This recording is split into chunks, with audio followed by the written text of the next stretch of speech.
what's up? I'm Amin Dylan, and welcome to my podcast. I'm sitting down with the movers and shakers and the stars to chat about life, love, business, and being a total boss.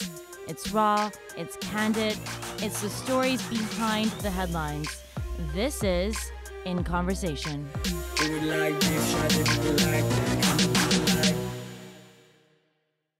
Mic check, 1, 2, 3, mic check. Hey everyone, welcome back to the podcast. I'm your host, Amin Dylan, and on today's episode, I'm sitting down with YouTube sensations Priyanka and Poonam Shah. All right, ladies, first of all, thank you so much for taking the time for being on the show. I know you two are extremely busy, so thank you so much. Let me start the show by asking you both, how are you doing? What's up? Hello. Thank you for having us, first of all, and we're doing great. Been quarantined, bored in the house, the usual. But yeah, thanks for having us. Well, that's good to hear. So with the lockdown, with self-isolation, with all the restrictions that are in place, what has life been like for you both? I feel like social media is the only place where like quarantine hasn't really affected what we do because we just stay inside and do what we do anyway. Well, yes, but no. I feel like sometimes like you need inspiration, and it's kind of like a struggle being inspired in the house. Yeah. But I mean, so we have been quarantined for like 2 or 3 months now, and our mom actually had COVID and she recovered. Oh my God. That's crazy. So, I mean, the thing is, like, COVID, you just never know, because our friend also, she's a nurse. She had it. All she had was a runny nose and cough. And our mom, she had it, and she didn't have all the symptoms, so she wasn't sure if it was that or not. So she recovered. Thankfully, it was nothing serious. But it's crazy. Like, you just don't know. Wow, that's just really, really crazy to hear that your mom got it, because, you always hear about the numbers, you see the cases. Obviously, everyone around the world is fighting this, but to actually be able to meet someone that is directly affected by this, that just puts it into a different perspective. No, yeah. And she just went to the grocery store. It was like nothing like major that she went like somewhere. No, it was just a grocery store. Yeah, so there's 8 people in our house, which was why it was like very miraculous that none of us got it. Like, we were all just like, wow, like we have 92 and 97-year-old grandparents in the house. So it was a blessing that it was all good. 8 people in the house? Wow, that's a lot of people. So that means quarantine actually wasn't that boring for you two. No. We have our 2 grandparents, our parents, and our 2 little brothers. One's in high school, one's in college, and then us 2. So. Oh, that's so nice. So a lot of family to spend some time with. But your mom, she's okay, right? Yeah, no, she's good. She's all good now. Okay, so that's the most important thing. But groceries, who's going out and getting the groceries now, and who's running the errands? So everybody, honestly, all of us have taken turns. She insists on getting the groceries now because she's already had COVID. So I don't know if you get immune to it or not. Immune, because like she claims that she's immune to it now.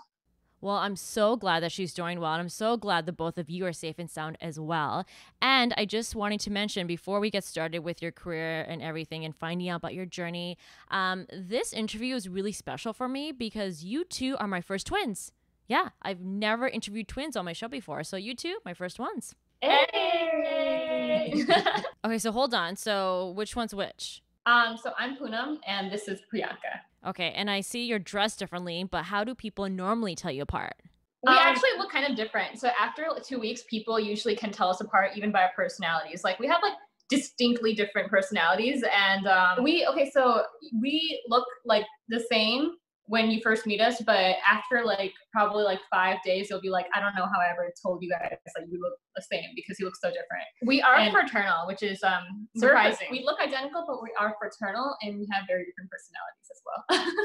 So similar, but also we have very distinctly different. Yeah. I don't know if that's just me, but I feel like the eyebrows are slightly different. Honestly, it's just how we did our makeup today. it can look the same depending. And like the major differences are like, I think the face shape, like our noses are a little bit different. Just like small differences that like you can pick out after a few days. She's an inch taller, which I'm still salty about. So that's really interesting because I actually have worked with twins before. This was back when I was a waitress in university. And I remember when I first met them, I was like, I could not tell them apart. And so I was really worried that it was going to interfere with my work, because I'm like, okay, if I need one particular twin, how am I going to know which one to go to, right? And then you're absolutely right. Over time, as I got to know them, I definitely could tell them apart. And it got to the point where they don't even look like twins to me anymore. Like they just look like sisters, but not twins. And so it's so interesting to me how, I guess, as you get to know someone's personality or the little quirks that they have or traits, that in your mind, you're able to distinguish the twins apart. Yeah, no, 100%. I think having a twin is like a blessing, like because you're born with your best friend and like you have somebody like who always just has your back. But I think like also like the flip side of it is like you have to sometimes kind of work harder to build your own identity because like you're always just with your twin. It depends if you're really twinsy like us, you do have to like work on building your individuality like as like a thing. Like if you're people that do your own things, it's a different story. But we've literally been together since childhood, like since we were born. We've only been apart for 2 weeks in our entire lives, and it's been a long time. Like we've been together longer than most married couples. That's true. And that's why it's also interesting because although we're saying that you two obviously have different tastes and different traits, both of you ended up having this mutual love for dance. And it wasn't just like a side hobby. You both loved it so much that you ended up making it your full-time career. And so it's kind of like, what are the odds that both of you ended up loving dance and loving it so much that you both are equally as talented to make it a full-time career? Like that's actually really, really interesting. Honestly, so it wasn't found. It was like kind of like our mom. So basically what happened was we were living in, I don't know if you know what Michigan is. It's a state in the USA. So Michigan, we were in like a really small town in Michigan. And it was like predominantly like Caucasian people. There weren't any Indian people. And so our mom, obviously, like when you grow up with parents straight from India, and you probably can relate to this, they want you to be in all the cultural things. They want you to be as Indian as possible, not American at all. So our mom found the one Indian dance teacher. She was straight from Chennai. And she put us in Bharatanatyam. And that's how this whole dancing thing started. And most importantly, you both have a Canadian connection. Yeah, we were actually born in Windsor, Canada. Yeah, so we were just randomly born in Canada. Like we didn't really stay there for that long. Our mom was from Toronto. So that's like where her family was from.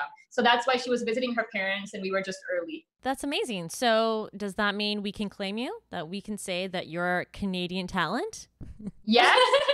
Honestly, like we have never been to Toronto, but our friend, so we have a friend, Tia Bhatia, and she's been trying to get us to come to Toronto forever. We have to come to Toronto one of these days. I've heard so many good things about it. We need to get our butts over there one day. Yeah.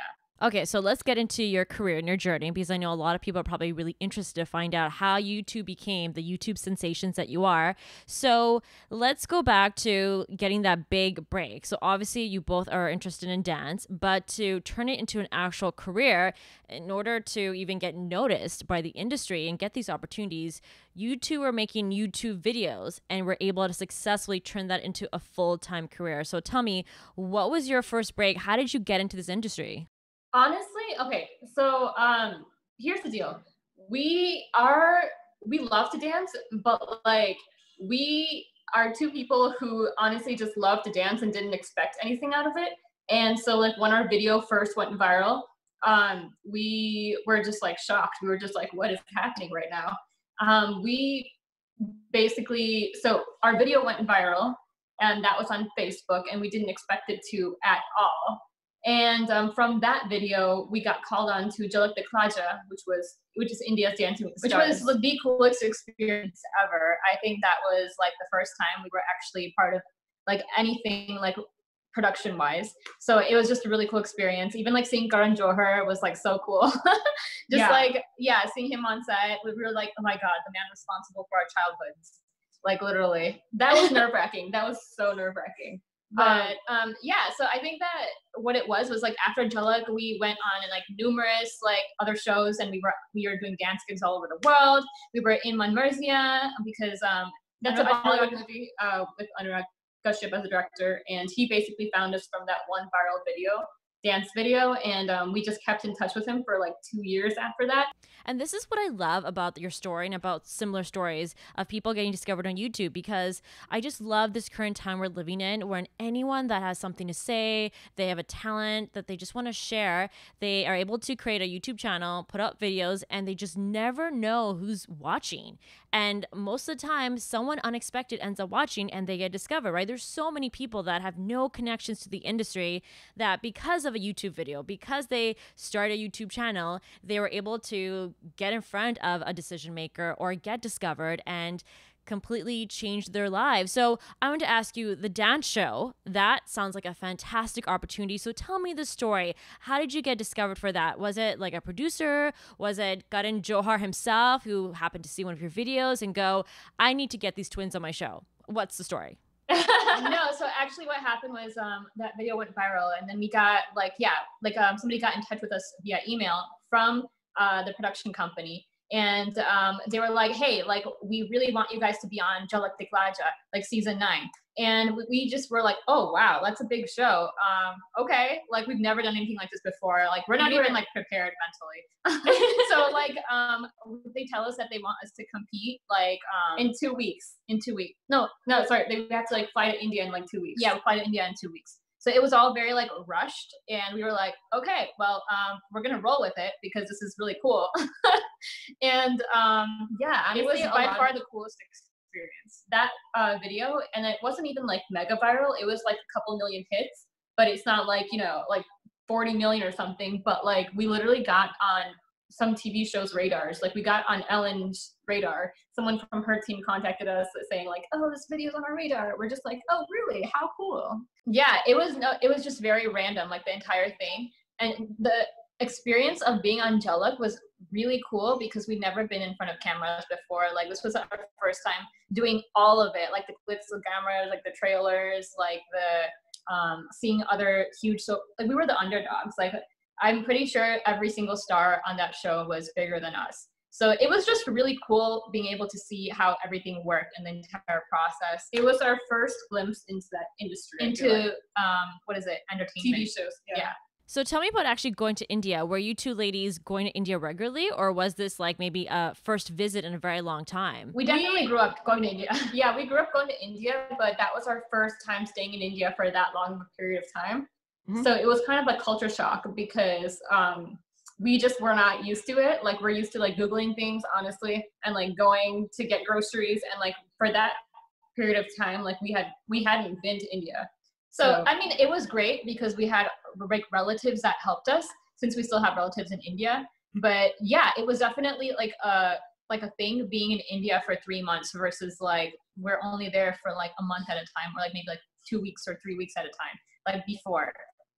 So yeah, I think it was just a very different experience. I have a lot of respect for American Indian kids, honestly, who go to India and try to make it in Bollywood, because it is rough. It is rough. I will say that much. Why was it rough? I would say like just the whole lifestyle, like getting used to like that much poverty on the streets, and like just not everything, like there's no Walmart in India, like there's, you know. Okay, so first of all, things are very different, just like in the landscape of India, like politics, red tape wise, like things as simple as like opening up a bank account, like me and Poonam weren't really sure how to go about it, you know, like stuff like that. Like, so it's like a little complicated that way. You just have to know people. And then also, just being a girl in India, like sometimes you have to be a lot more careful. Yeah, we felt for a while that we're just like, we can't be as free here as we are in the USA. You can't just like wear whatever you want and just like go on the street, you know what I'm saying? You have to be like more mindful of like where you are and what you're doing. But also, the other thing that was really different for us was like there were some politics on the show that we were unaware of before. I think Jhalak is like a really big show, and there were definitely like, you know, like certain things about it that we were like, oh, interesting. This is how the entertainment industry works. Yeah. Okay, so you got to dish it out. So what do you mean by politics? So I know like in every single dance show and every single reality show, like there's like a certain script of what is going to happen. And like I feel like that's a standard thing for every reality show that happens. Like where they like script like kind of like week to week like what is going to happen. Yeah, it's like reality, but it's also like kind of scripted. Like, it's like everybody kind of plays a part. Okay, so maybe clarify something for me. So I was under the impression that the people's vote determines who stays every week and who goes. And so if you're saying it's scripted, it kind of sounds like regardless of how many people are voting, that the outcome is going to be the same no matter what. Yeah, but people vote. But again, like the main jurisdiction is the TV producer, like whoever the producers are, right? Obviously, like, yeah, like we never really confirmed it or anything, but we have a feeling that it's like basically based on like what the producers think will generate ratings. I mean, I think the audience score is considered, but I don't think that's the whole story. Okay, that sucks. But on one hand, I'm not too surprised because at the end of the day, reality shows are about entertainment, right? So although that sucks for you two, that it was already kind of determined whether or not you're going to win or not, what a great opportunity, right? Just to be on the show and to be exposed to so many people in India and actually around the world, because that show is broadcast everywhere. Yeah, and I totally understand too. Like, it's like a business at the end of the day. Like, they want to make money, and so they have to keep the stars that generate the most audience, attraction for them. So overall, though, even though all of that stuff was a thing, I think that it was just like such a cool experience because we just got to be in the midst of so many like amazing like artists and people. And it was just like such a like a vibe, like, like how you go somewhere and like you just like are inspired by what you're seeing, like your surroundings. That's how it was. It was just very inspiring. So apart from being on the show and being exposed to the public, what's also really great about being part of that show is you're making those connections with celebrities, right? There's tons of celebrities on the show, obviously the judges, people that are working backstage, and obviously Bombay is full of celebrities. So was there anyone in particular that you connected with that either you became close with or maybe somebody that offered you advice on how to make it? Yeah, I mean, Karan Johar told us to stay awesome. So Karan Johar, like I remember we were on stage one time and we just ran into him and he's just like, stay awesome, you guys. And we're like, we will, thank you. No, we've actually, so Jacqueline, she's super, super sweet and super nice. And we basically met her like a couple times after that. She came to LA once and like we did like a little dance video and we kept in touch with her. And then we honestly, like, we kept in touch with Nora too, and we met with her after the show and stuff. And Nora's story really inspires me because when she got on the show, like she hadn't popped off the way she has now, and I feel like her hustle just inspires me so much because where she was on that show and where she's gotten now, like it's all the product of like hustle. You know what? I totally forgot. So Salman Yusuf Khan. He's a huge dancer, huge choreographer. He's amazing. He is actually, I think, the one that told the Jhalak producers about me and Poonam. Because, oh, really? Yeah, because remember he had judged a competition that we were in 2014, and he remembered us from there. I think they probably asked him like, oh, like, do you know anybody that could possibly be on the show? And then our video went viral, and then maybe he thought of us. And that's what I was saying. What a great opportunity, because that show, regardless if you win or not, gives you that platform to be introduced to so many new fans and to just open so many doors, right? All it takes is like I was mentioning before, for you to be in front of people, for them to see your talent, and then for them to go, hey, I want to work with that person, or hey, I think I have a project that these ladies would be perfect for. So what other opportunities came about from being on the show, right? Like, was there some other things that happened while you're in India that was a result of you participating on the show? So basically, not from the trip, but just from our social media. Everything that we've ever gotten in our entire lives has come from social media. Like, it hasn't been agencies, no managers, nothing. It's been social media. And the thing is, like, we've been signed to agencies, like, we've had managers and stuff like that, but like, social media is just so powerful that like nothing has come from anyone else but social media. So I mean, from social media, like from that video, we also got an email. So we got an email from Anurag Kashyap, and we weren't sure if it was like the real Anurag Kashyap because it was like a random ass email. So we had no idea what it was. So we were just like, okay, in case this is the real Anurag Kashyap, let's just keep in touch. over the course of I mean, like, it's not like we emailed every week. It was just like once or twice a year. We were just like, oh, like, hope you're doing well. And okay, so 2 years is a very long time. So why was it taking 2 years for you two to come to a point where you had a specific project that you guys could collaborate on?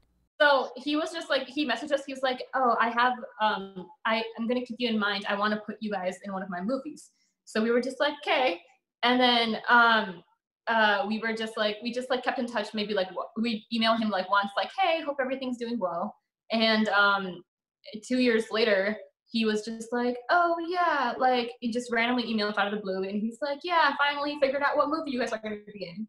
And we were just like, we still didn't know at this point if it was the real Anurag Kashyap, but we're like, okay. And then it turned out to be real, which was really cool. We went to Punjab, and yeah, we met him, and he's a really, really chill director. Like he is really nice. Yeah, really nice, really down to earth, really humble, and it was an amazing experience even seeing him work. So what a great opportunity to have your first film be with such a renowned award-winning director. And what a great film to be a part of. Are you hoping now that this is going to open doors to other Bollywood films? That would be great. We would love to do more Bollywood. Like it would be so awesome. 100%. I think we would be open to anything that comes our way. Yeah, but I think in order to be in the Bollywood industry, you have to be in Mumbai. And I think me and Poonam kind of like, we decided that we didn't want to relocate to Mumbai. Like we would love to go there if like, you know, let's say Anurag Kashyap has another movie that he wants to put us in. Any projects that we might be considered for, we would be 100% willing to go. We'd be there. But I think just living in Mumbai, that's why I have so much respect for our American Indian friends who go to Mumbai and tough it out there, because you have to live in Bollywood if you want to make it in Bollywood. I was trying to think of who would be similar to you, or who would be kind of your competition, and really I couldn't think of anyone, because in terms of twin brands, I know there's the twin boys, Sprouse. I think it's Dylan and Cole Sprouse from Disney. So they're like the twin boy brand. And then for twin girls, it was obviously Ashley and Mary-Kate Olsen. And so when I was thinking about other twin brands, I was like, that's the only sort of really established brand that I could think of. So you two have a huge opportunity to really make this your own and to really set yourself apart from any other competition. And also, you would be the first South Asian twins to have your own brand. So let's talk about branding. That's a dream, to become like the Indian Tian Tamara, or like Kate and Ashley, Dylan and Cole Sprouse. Yeah, that's like our ultimate dream. Like people ask us if we want like individual acting careers or if we want individual like whatever, but honestly, that's cool. But honestly, like our bigger dream is together, because I feel like things are much more fulfilling when you have like, you know, when you do them with a person just other than yourself. I feel like even if I was doing this solo, it just wouldn't be as much fun. Oh, I totally agree. I think you two are stronger together, right? I think it would be much more difficult to be apart and doing your own solo careers. I think, again, it just makes sense and definitely gives you a stronger platform to do things together and be a brand together. So then let's talk about it. So what is your vision? Because I'm sure you two have sat down and thought about, okay, what is our brand? What do we want to represent? What are the type of projects we want to do? So give us some insight. What does your brand look like to you? We would love, so we're not sure exactly like what it's going to be yet. I think we're toying with a lot of different types of ideas. Like we could have like something like Kendall and Kylie, where it's like a fashion brand, because we love fashion. We're super into that, super into skincare, super into like beauty products. So, I mean, like it could go anyway. We just honestly, like we're at a point in our lives right now where we're kind of figuring it out, because we've been dancing for so long that like we're trying to figure out like, okay, like we love to dance and we're always going to continue to dance, but like how is this fitting into our larger brand? Right. So that's the point we're at, and we do have a lot of different interests that we're toying with. Do you two think that dance will always be a part of the brand, or do you think eventually you're going to get to a point where you'll no longer produce dance videos and just focus 100% on other ventures? I love to dance, so I feel like we're always going to be dancing, and if we put that on video, like, yeah, why not? So I think that we'll keep on doing videos, but it's not going to be like, you know, like how YouTubers put out videos every week. It's just going to be whenever we feel like it. It's going to be more for ourselves. Like we'll always keep dancing and just for ourselves, but whether or not we put on video is like I think different thing. We'll do it when we feel inspired. And I think that's like the best way to do it. So you two have mentioned this before that you credit a lot of your opportunities in your career to social media. So let's actually talk about that because you two make your career, you make money off of social media by sharing your talent, by sharing your life, right? And so give us some insight. What is life actually like being a quote unquote social media influencer? Oh my gosh, there's so much to discuss in this question.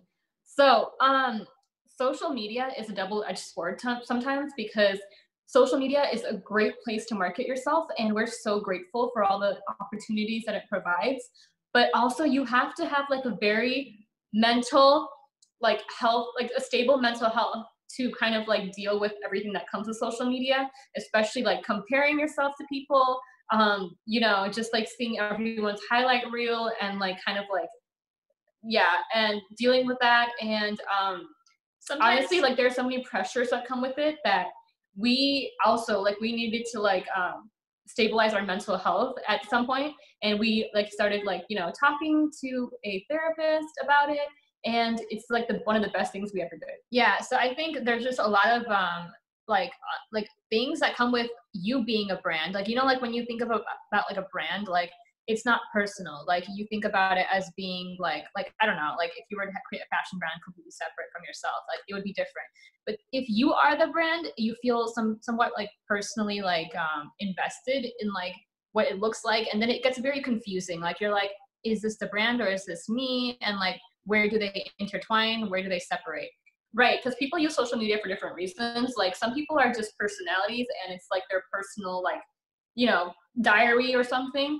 And when you get bigger and bigger, you have to think in terms of business because it's actually like a business now. So right. Sometimes it gets hard to differentiate the line between like, okay, this post is what I really feel, but it won't get likes. And this post is something that I'm not crazy about, but it's going to get likes. Like, for example, like if you're, I don't know, like a pop star and like you like post stuff like about your singing all the time and stuff like that, maybe like people don't necessarily want to see like whatever is going on in your life. They just want to see like that rosy image. So, and that's what does well on your Instagram. So you're like, okay, well, like, I mean, I guess like, just trying that fine balance, like that line is hard for a lot of people who turn their social media into a business. And I feel like it's important though to remain authentic to yourself and so people feel like they can connect to you. Right. So I think a real person, yeah, I think there's a lot of even social media people who used to do something and that's what they built their brand off of, but now they've outgrown that thing. Do you know what I mean? Like they've turned into a different person. So then it's like, what do you do with like the brand that you just built, but now you're a different person? And then you have to keep on being that same person. Like I think if you watch American Meme, Paris Hilton talks about that. Like she's like the OG, right? She is so inspiring, and she said that she felt like she was 21 for like 20 years because that was her brand, and that's what she had to keep going back to, even though she had outgrown that. That's what she kept having to go back to. So like I think it gets very tricky when you're personally like a brand. I think the best case scenario is for you to be authentic with your followers so that they can grow and transition with you, so you don't have to like pretend. Right. Yeah. So I think it's important to be authentic to your followers. And I think it's very, very important on social media to develop a healthy mental idea of just like what is real and what is spiritual roots. Yeah. So the thing about social media is as much as it creates opportunities and it allows you to make money, at the same time, you now have an image that you have to protect, right? Because you have fans that are watching everything that you do. You have sponsors that are watching everything you do. So you two ladies are young, right? And so does that mean you feel this pressure to perhaps be perfect on social media and to not make mistakes? Yeah, you know what? I used to think that we had to be perfect, but now I realize perfect is an illusion. No one is perfect, and I would rather be authentic and show that I'm not perfect, and so that people can relate to that. Because I feel like, especially in okay, so I grew up looking at magazines and this like unrealistic representation of beauty, and I feel like that is so detrimental to young girls and like their self-esteem. Because like I remember my personal experience, I was just like, oh wow, like I don't look like those girls. Well, guess what? No one does. It's photoshopped. It's edited. So I feel like, especially like even celebrities nowadays who get plastic surgery and they deny getting it done, like that's not right. Because I have nothing against it, but like you should at least say that you got it done so you don't perpetuate unrealistic beauty standards. So I feel like it's honestly like it's important to be authentic now more than ever. Yeah, I think people even build their brands off of just being authentic and real. So then when they wear too much makeup, their followers get mad. They're like, oh, what happened? We're supposed to be authentic and real. So I think it all just depends on like what your branding is. And it's about being transparent. Okay, so let's talk about money, because obviously we want to make sure that we're all making good money doing the things that we love. And especially, I know so many people want to figure out a way to make money off their social media. So you two have been able to do it, but this industry is super competitive, right? Like everyone is hoping to try to monetize their social media. There's a lot of people that are doing it. There's a lot of different niche markets. So it's hard to stand out or to be able to get the attention from fans, from brands, etc., etc. So for you two ladies, what is your experience like right now? Do you feel like you're at a point where you've made it, where you're making the money that you want, you're getting the brands that you want to work with approaching you, or do you feel like you're still struggling to get the attention, to be able to be recognized for all of your hard work and to make the kind of money that you really want to make? Okay, it's funny because dancers, so our music is copyrighted, right? So we don't make money on our content because the music is copyrighted. And even though we produce art and it's on YouTube, like I understand it's someone else's music. So if you want to dance on your own music, it'll make money. But at the same time, like, that's why, like, we know dancers who have like millions of subscribers and they're making the same amount of money in brand deals as beauty influencers with like 500K subscribers. So I think it all depends on what industry you're in. And the dance industry, unfortunately, is not very profitable on YouTube because of the copyright thing. Yeah, and I feel like it's just like you have to find your own niche. Like you could be profitable in so many ways on YouTube. It's just insane. Like the possibilities are endless for sure. Yeah, like even on TikTok, like I see all these like pet accounts, like, you know, like these little dogs and like these little like cats. They're so cute. And like you can imagine like these accounts are definitely making money because like honestly, like I know one guy who literally has an account and he worked very hard building his an account for his dog. And he makes like 200, 300K a year just on his dog account off of sponsorships. And I'm like, yeah, anything can happen. But dance, social media. Yeah, so we started in dance, and dance is just something on YouTube which is copyrighted, unfortunately. But like a lot of dancers we know, they make money through tours and classes. Indirectly, right? And through like the marketing aspect. We've made money indirectly off of our dancing, but again, like it's not something that we're so keen to make into a business, and I don't think we're ever going to, you know, have regular classes, or we might have like a pop-up class just for fun and we're not going to charge that much, but it's not going to be like a dance school or anything like that. Yeah, I think as far as it goes with like Instagram and YouTube, like we do make money with it, but we would like to see more. I think that once your numbers start growing bigger and once we figure out like what our separate niches, like aside from just dancing, right? Yeah. What we figure out like our product is, then after that, then we'll be able to, I think, monetize it a lot more. But having said that, like I know a lot of creators who are making really great money, especially the two most lucrative YouTube like areas to go into are gaming. Gaming makes a lot of money and beauty makes a lot of money. Right. So, I mean, if you're looking to go on YouTube, might as well, if you're interested. Yes, I noticed that because I knew that if you're using someone else's music, you weren't going to see any money off that video. And that's unfortunate because you do have a lot of views. So anyone who does their own dance rendition to any song that's owned by someone else, they're making no money off of that. That's why I noticed that you two ladies actually started a second YouTube channel, which is more a personal channel, which is more vlogs and advice videos. So I did notice that. And I'm like, that's smart because, you know, you're hopefully directing some of that traffic that is watching your dance videos and directing it towards your personal YouTube channel. So that way you are able to at least make some money off of YouTube. Right. I think that whole channel right now, we're like experimenting with it. So we've like been doing so many things. We're still experimenting and seeing like what our niche is with that channel because we've like been trying so many things on that channel. So it's always like a big question mark. Sometimes you just have to like throw things at the wall and see what sticks. Yeah, sometimes we just throw everything and see what works and what doesn't.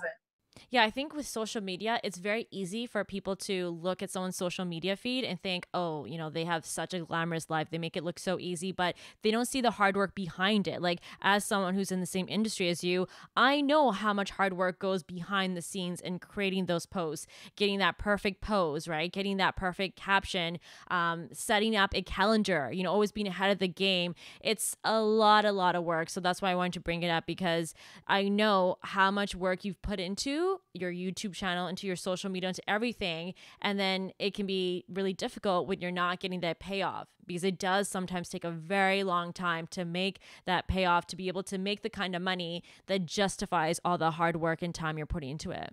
100%. Honestly, I feel like social media, people think it's like one of those like fluff careers, and they think like, oh, it's not that hard. And the truth is, like, yeah, like we're not doctors, like we're not firefighters, but at the same time, like it's not as easy as people make it out to be. I think the whole illusion behind it is like the effortlessness of it, like I think that's what really sells it. Like, how actors, like if the more effortless you are, like the more like you are intrigued, or like you're like dazzled by them. So I think it's the same thing for people on social media. Like the more effortless it seems, like the more people really buy into it. So I think everyone wants to try to make it seem effortless. Yeah. But in reality, when you really try acting, or when you really try social media, it is much harder than it looks. And also, because I know you want to make money off your social media, I know one of the other struggles that a lot of these influencers have is you just can't post whatever you want to post, right? So it's like, how do you find that balance between putting a paid post, and let's face it, like even if you have somewhere hidden in the like tags, hashtag ad or hashtag sponsored, people know when you are posting something that's been paid for, right? Like people just know it the way you're talking about it or the way the photo's taken. So you need to find that balance where obviously you want to make money, so you want to take as many opportunities, as many campaigns that come your way and post that, but at the same time you don't want to alienate your fans, right?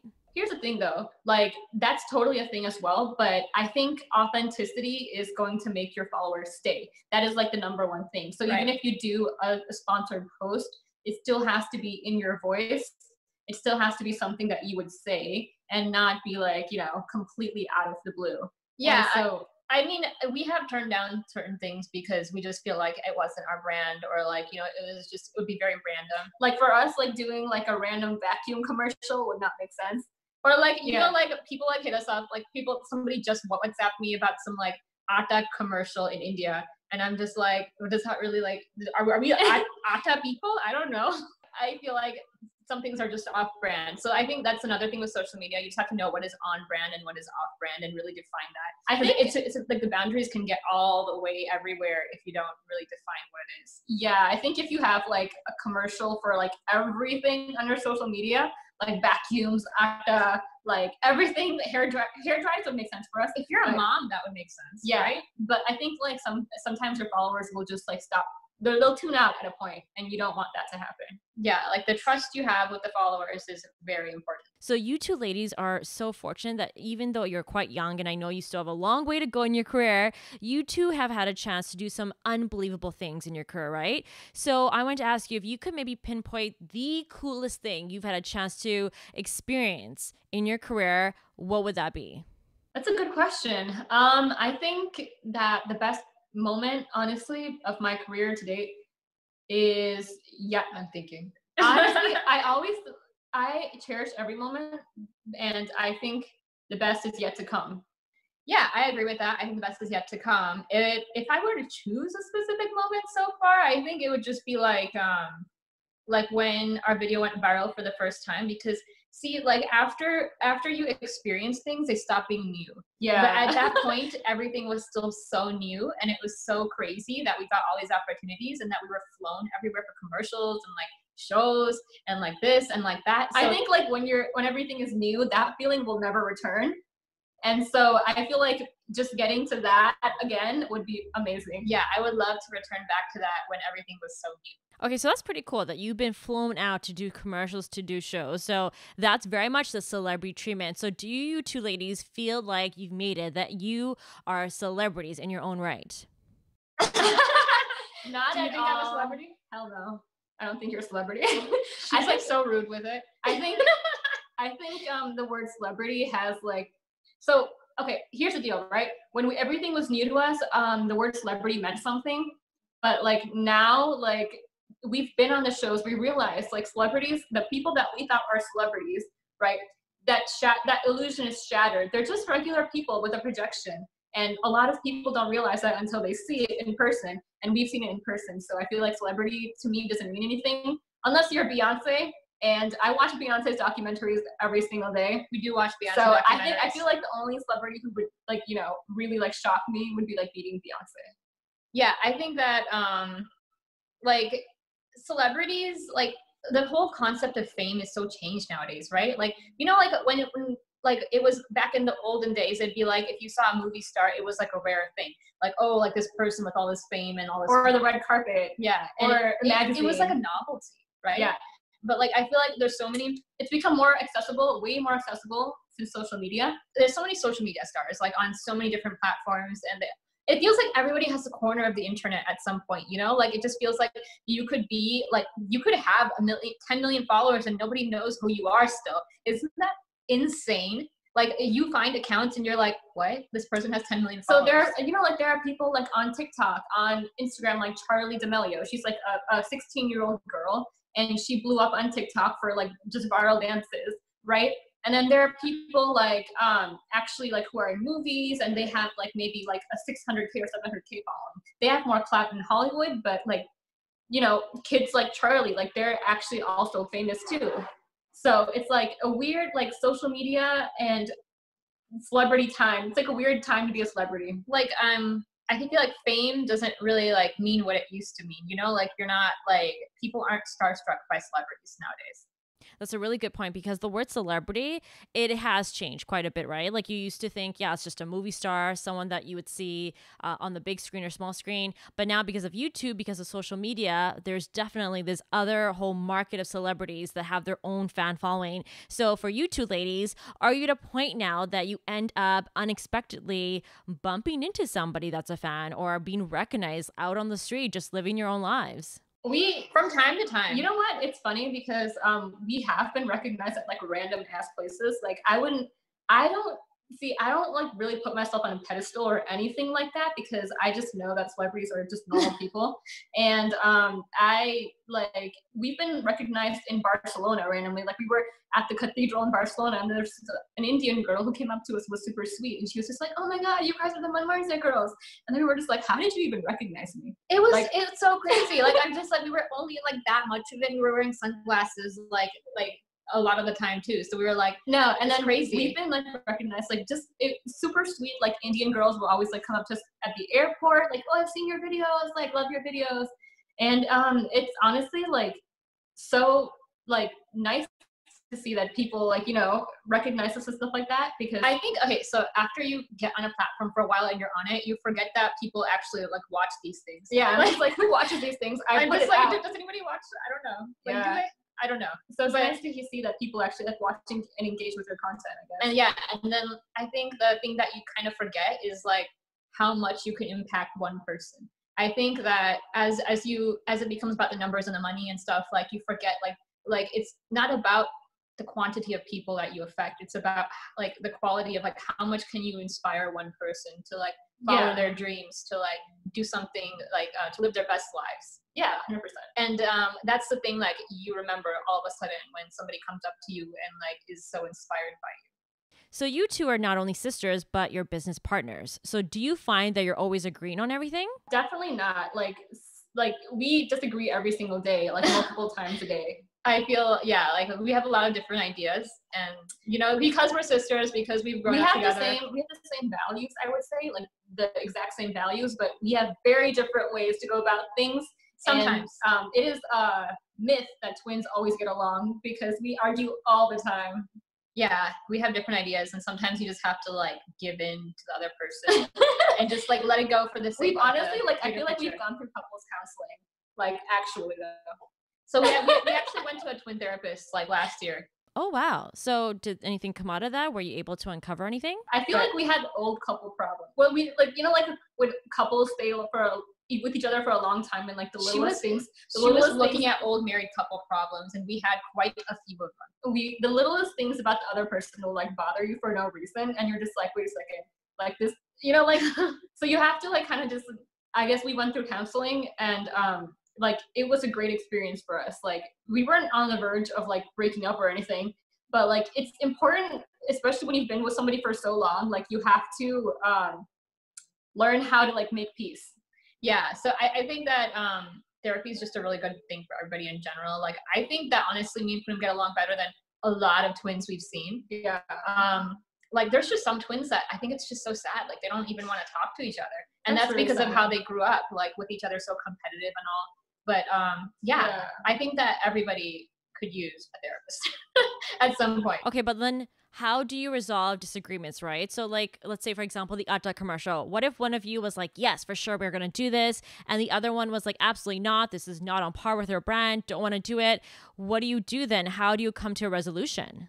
So then we have a long discussion, Pro-con lists. yeah, and we basically, one of us gives in at the end, like one of us sees like the other person's point, or we like come to this conclusion where it's just if one of us is really against it, we'll be like, okay, like since you feel so strongly, since you've like said all these things that why we should do this, then I would like you to keep in consideration that I agree to do this, and for the next time that we have an agreement. Yeah, so I think that we're pretty like chill like that. I think if one of us feels very, very, very strongly, it's like very rare both of us feel very strongly. But if one of us feels very strongly, the other one will just kind of go with it. Yeah. Okay, that's interesting. Let's now switch gears and talk about your personal lives. Yeah. So tell me what it's like when you're trying to just have a normal life, right? In terms of making new friends, in terms of dating. Because like you mentioned before, the word celebrity, you two may not be your traditional celebrities, aka like movie stars or like somebody on TV, but you still are celebrities in your own right, right? Like if somebody were to Google you, your whole life is out there. So it's really difficult to have any privacy. So do you find that when it comes to your real lives, like in terms of your private lives, do you feel like you get treated differently by people? I feel like we're in the perfect position right now because I feel like we're at that point where we're not like, you know, we're not mainstream celebrities, but we also have like, we're like cool kids, I guess. So like we're at that point where I feel like it's really important before you get like really, really, really famous into the stratosphere, you need to like find people who really authentically know you and like you for the person that you are to keep you grounded. Because after that, like I just feel sorry for anyone who has like 10 million followers and is trying to date. Like, oh hell no. There's like, just so many problems at that point. I think that there's just like a lot of complications that arise. Like you have to be so careful. Like, I mean, we've heard so many things from our friends who do have a lot of followers. So social media fame and following, like basically like, you know, like them being stalked to like people like lying to them saying that they are not fans, and then like all of a sudden like after they've been talking to them for a few months they turn out to be these crazy fans, stalker fans. There's so many problems that come with like celebrity life people don't even think about. Yeah, so I think we're in the perfect position right now as we are to like date and to like authentically find people, because it would be great to find somebody when you don't have to worry about all that stuff. At the same time though, if we were on Bill Mill, like it would be a little hard. I think like, you know, people are more likely to agree to go on a date just because like you have a following or whatever. And I think, but you have to be authentic with them on that date, or you have to like say like, okay, this is who I am, like, you know, and you have to show them your authentic self. And if they vibe with that afterwards, like cool, you know? But it is kind of hard though. I think like some like even on a date she went on recently. Yeah, no, I think people get intimidated, and that's like how do you like not intimidate? Like I don't know, if somebody like has seen your stuff and like they're like a fan, they're like a fan. Like it's just really hard to like authentically get to know a person after they're in like the fan category. I think don't know. You just have to have like a certain level of development, and you have to see like you know, there's no such thing as a celebrity. And if that other person like recognizes that, like I think, you know, then it's not a big deal. But I think people idolize people who have followings, and like you don't want to be on a date with someone like that. Has that ever actually happened to you where you've been in a situation where you're, let's say, on a date and then it becomes kind of awkward because clearly the person knows everything about you or like secretly Googled you? Well, it's never gotten really awkward. I mean, like, but there was this one where he was just like so nervous that like I didn't know what, like I was trying my best not to be intimidating, and like still like it was just like I feel like when you're just in that fan category, you just like it's like you have to really like chill. But if they can't chill, then it's like, what are we even like doing here? Like if you can't be yourself. Yeah, I mean, like it's sweet, but at the same time, like, yeah, you just need to meet cool people, I guess, who don't really care. Yeah, I think, you know, like even Madhuri Dixit, right? Like she found somebody that didn't have anything to do with Bollywood because there's just like, it gets hard. Like, I mean, we're not at that point where like, you know, we have to go out of the country to find people. But like, I think that the whole celebrity thing makes it hard for people to be themselves. Okay, so let's switch gears now and let's talk about advice. So, what would your advice be to someone who is like you, has a passion, and is trying to turn it into a full-time career? You have to, the law of attraction, I believe in the law of attraction a lot, so I'm going to talk about it. The law of attraction is basically where you are in a great state of mind and you're very happy and you're not depending on that passion to, you're not like depending on it, you're not so desperate for it to make you money. And when you're just happy with it, when you're content and you're doing things because you love it and not necessarily for the money, that's when things will start happening for you. Because when you are too desperate to make it, you're sending out this vibration to the world that like, I don't have it, I don't have it, I don't have it yet, I don't have it yet. And that is what you're going to get back. So when you're sending out this vibration that like, hey, I am content, I'm so happy, I'm so grateful, that's when you get what you want. Yeah, so I think that is definitely the most important thing above everything. I think that things that maybe you should kind of watch out for is when you're turning your passion into a career, like there's a lot of things that you may like about your passion. It really depends on what the passion is. Like if it's like really artistic, it's sometimes really hard to like let go of things in order to monetize. Like maybe some things don't match up with like let's say like artistically you wouldn't do something, but since it makes money, you're gonna have to do it. Stuff like that, you're gonna have to just think about and figure out what your boundaries are with it, and like what like if you're like the money and like the views and all of that stuff like sucks the fun out of it, if it's worth it for you.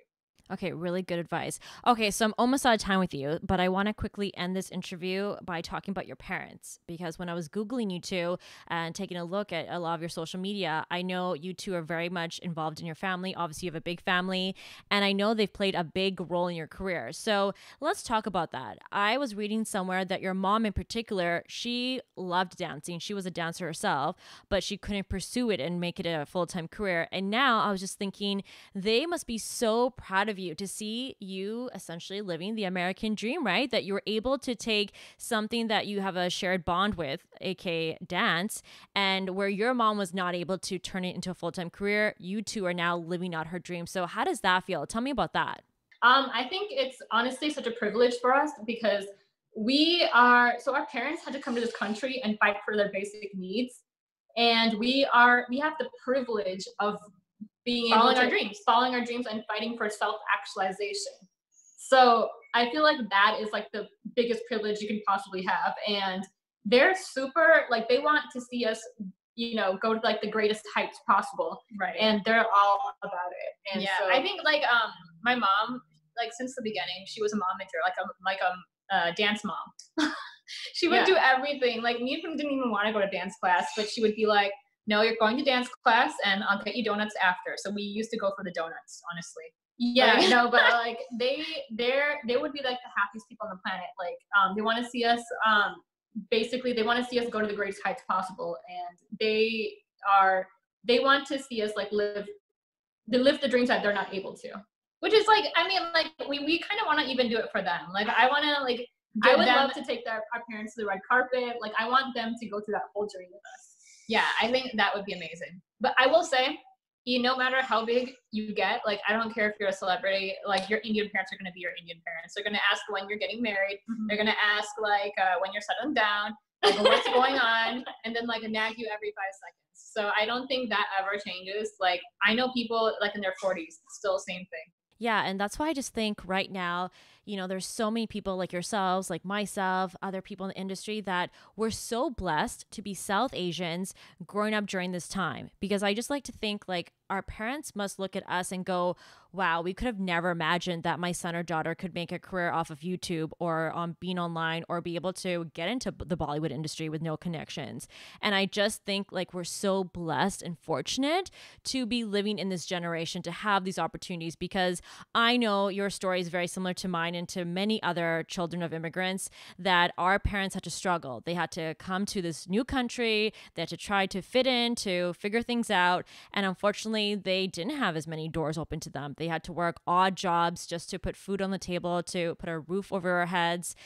Some of them probably had big goals and dreams of their own, but just couldn't go and pursue it. So I just think we're so fortunate to be living in a time where it's possible, where we have a passion, we're able to make a living off of it, we're able to turn that into a full-time career. So honestly, that's why I just love how much respect you have for your family and for the struggles they have. I think that's really important to share that. 100%. Yeah, for everybody. Their sacrifices are definitely like in the back of our minds, and we're just like, we want to do something for them. Your mom must be just so proud of you two, right? Like she must be just constantly beaming every time she sees all the great opportunities that you two are getting. She is such a dance mom with it still. Like honestly, like sometimes like she'll be in the room and she'll be like, you can do better with that move, or you can do better with that choreography. I think it'd be really cool if maybe you do a future dance video, and this time featuring Mama.